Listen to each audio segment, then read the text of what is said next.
ceux qui sont séparatistes ou indépendantistes sont dans cette optique de travailler avec eux. C'est pourquoi je précise qu'eux, ils ont une quête. Leur quête, c'est d'instaurer la charia. Et cela n'a rien à voir avec les séparatistes, même si par moments, nous avons vu des rapprochements qui les ont menés à faire des opérations ensemble. Et ça, c'est noté. Donc, mais ce qui est clair aujourd'hui, c'est que ces gens ont en tête que ce qui s'est passé en Syrie, ce qui s'est passé en Afghanistan, peut être utilisé comme modèle et l'utiliser au Mali. Et on constate des éléments de fait. J'avais gardé les éléments. L'idée, ce n'est pas de faire peur, c'est de faire comprendre. Première des choses, ils avaient un drapeau tout noir, tout sombre. Ils l'ont changé. Maintenant, ils utilisent un drapeau tout blanc.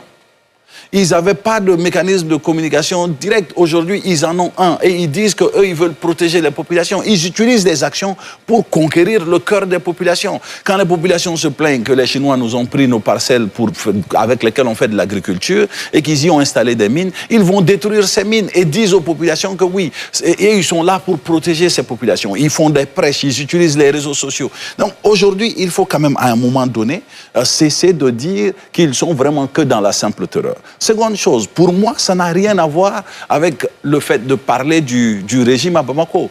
Je suis connu pour être l'une des voix les plus critiques face à ce régime-là. Donc je ne leur fais pas de cadeau en la matière, mais ce que je dis, c'est que le problème que nous avons ne relève pas simplement de eux, leur efficacité ou de leur inefficacité. Il s'agit de la vie de toute une nation. On ne peut pas simplement se fermer dans une question de politique intérieure. Parce qu'aujourd'hui, qu'est-ce qu'on voit? On voit des camions ivoiriens touchés.